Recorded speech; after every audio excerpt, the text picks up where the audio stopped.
சட்டப்பேரவையில் 110 விதியின் கீழ் வெளியிட்டுள்ள அறிவிப்புகள் மூலம் தமிழகத்தின் முன்னேற்றத்துக்கும் இளைஞர்களின் அரசு வேலைவாய்ப்புக்கும் முதல்வர் ஸ்டாலின் வழிவகை செய்துள்ளதாக தமிழக அரசு தெரிவித்திருக்கிறது.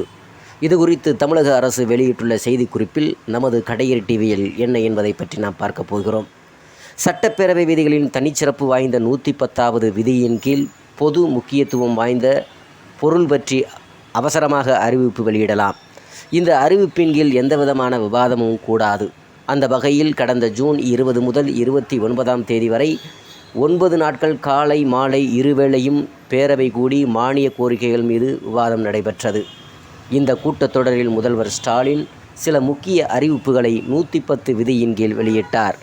அந்த வகையில் முதல்வரின் கிராம சாலைகள் மேம்பாட்டு திட்டத்தின் கீழ் கடந்த 3 ஆண்டுகளில் ரூபாய் 9324.49 கோடியில் 16,596 கிலோமீட்டர் நீளமுள்ள சாலைகள், 425 உயர்மட்ட பாலங்கள் அமைக்க திட்டம் அனுமதி வழங்கப்பட்டுள்ளது. வரும் 2 ஆண்டுகளில் கூடுதலாக மேலும் 10,000 கிலோமீட்டர் நீளமுள்ள ஊரக சாலைகள் ரூபாய் 4,000 கோடியில் மேம்படுத்தப்படும் என்று ஜூன் 24ஆம் தேதி அறிவித்தார் நமது முதல்வர் மு.க. ஸ்டாலின் அவர்கள். மேலும் வரும் 2026 ஜனவரிக்குள், அதாவது இன்னும் 18 மாதத்துக்குள் பல்வேறு அரசு பணியிடங்களுக்கான டிஎன்பிஎஸ்சி மூலம் 17,595 பணியிடங்கள், டிஆர்பி மூலம் 19,260 ஆசிரியர்கள், எம்ஆர்பி மூலம் 3,041 மருத்துவ பணியிடங்கள், சீருடை பணியாளர்கள் தேர்வாணையம் மூலம் 6,688 பணியிடங்கள் என 46,584 பணியிடங்கள் நிரப்பப்படும்.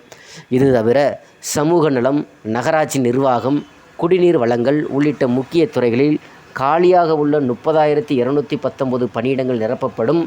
ஒட்டுமொத்தமாக 75,000க்கு மேற்பட்ட பணியிடங்கள் நிரப்பப்படும் என 25ஆம் தேதி அறிவித்தார் நமது முதல்வர் மு.க. ஸ்டாலின் அவர்கள். மேலும் ஓசூரில் 2,000 ஏக்கர் நிலப்பரப்பில் ஆண்டுக்கு 3 கோடி பயணிகளை கையாளும் வகையில் பன்னாட்டு விமான நிலையம் அமைக்கப்படும். திருச்சியில் உலகத்தரம் வாய்ந்த மாபெரும் நூலகம் மற்றும் அறிவுசார் மையம் கலைஞர் பெயரால் அமைக்கப்படும் என 27ஆம் தேதி அறிவித்திருக்கிறார். தமிழ்நாடு நகர்ப்புற வாழ்விட மேம்பாட்டு வாரியத்தால் தமிழகத்தில் 1,93,891 அடுக்குமாடி குடியிருப்புகள் பராமரிக்கப்பட்டு வருகின்றன. அதில் 28,643 குடியிருப்புகள் சிதிலமடைந்துள்ளதாக கண்டறியப்பட்டிருக்கிறது. இவை அனைத்தும் அடுத்த 3 ஆண்டுக்குள் மறு கட்டுமானம் செய்யப்படும்.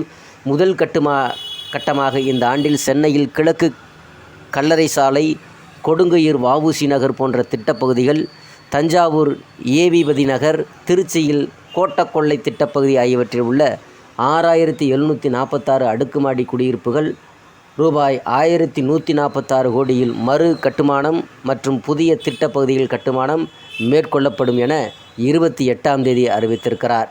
மொத்தத்தில் 110 விதியின் கீழ் பல்வேறு முக்கிய அறிவிப்புகளை வெளியிட்டு தமிழகத்தின் முன்னேற்றத்திற்கும் இளைஞர்களின் அரசு வேலைவாய்ப்புக்கும் முதல்வர் ஸ்டாலின் வழிவகை செய்துள்ளார் என்பது பற்றி நமது கடையர் செய்தி பிரிவில் பொதுமக்களின் பார்வைக்காகவும் பயனுக்காகவும்.